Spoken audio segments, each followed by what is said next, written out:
नमः शिवाय।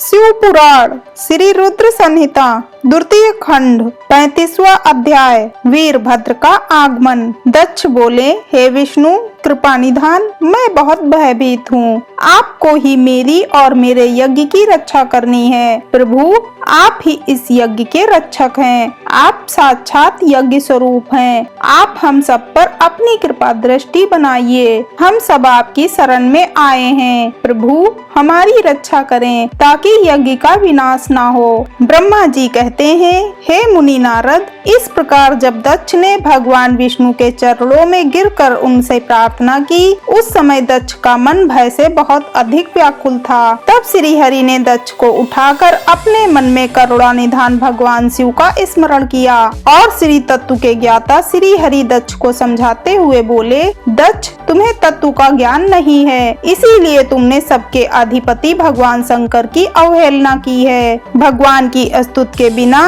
कोई भी कार्य सफल नहीं हो सकता।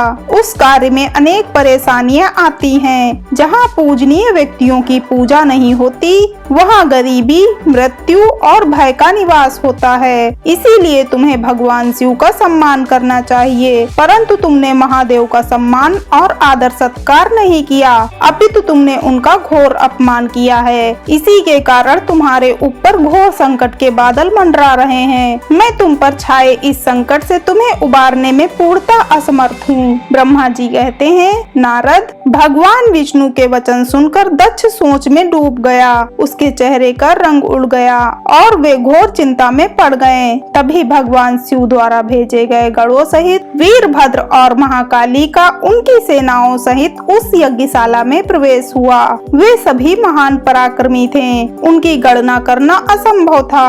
उनके सिंहनाद से सारी दिशाएं गूंज रही थीं। पूरे आसमान में धूल और अंधकार के बादल छाए हुए थे। पूरी पृथ्वी पर्वतों, वनों और काननों सहित कांप रही थी। समुद्र में ज्वार भाटा उठ रहा था। उस विशालकाय सेना को देखकर समस्त देवता आश्चर्यचकित थे। उन्हें देखकर दक्ष अपनी पत्नी के साथ भगवान विष्णु के चरणों में गिर पड़े और बोले, हे प्रजापालक विष्णु, आपके बल से ही मैंने इस विशाल यज्ञ का आयोजन किया था। प्रभु आप कर्मों के साक्षी तथा यज्ञों के प्रतिपालक हैं। आप ही धर्म के रक्षक हैं। अतः प्रभु श्री हरि आप ही यज्ञ को विनाश से बचा सकते हैं। इस प्रकार दक्ष की विनती पूर्ण बातों को सुनकर श्री हरि उन्हें समझाते हुए बोले, दक्ष निश्चय ही मुझे इस यज्ञ की रक्षा करनी चाहिए, परंतु देवताओं के क्षेत्र नैमिषारण्य की उस घटना को स्मरण करो। इस यज्ञ के आयोजन में क्या तुम उस घटना को भूल गए हो? यहाँ इस यज्ञशाला की और तुम्हारी रक्षा करने में कोई भी देवता समर्थ नहीं है। इस समय जब महादेव जी के गण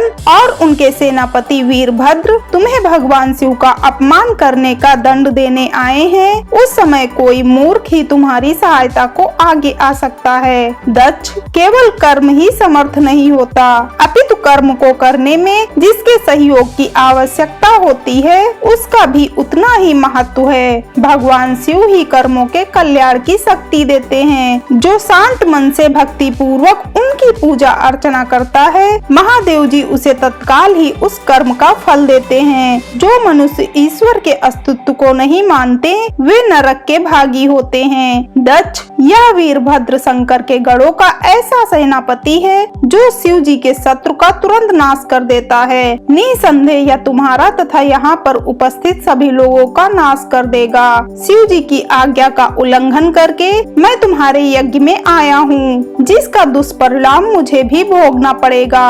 अब इस विनाश को रोकने की शक्ति मेरे पास नहीं है। यदि हम यहाँ से भागकर स्वर्ग, पाताल और पृथ्वी कहीं भी छिप जाएं, तो भी वीरभद्र के शस्त्र हमें ढूंढ लेंगे। शिव जी के सभी गण बहुत शक्तिशाली हैं। विष्णु जी यह कह ही रहे थे कि वीरभद्र अपनी अजय सेना के साथ यज्ञ मंडप में आ पहुँचा। हर हर महादेव।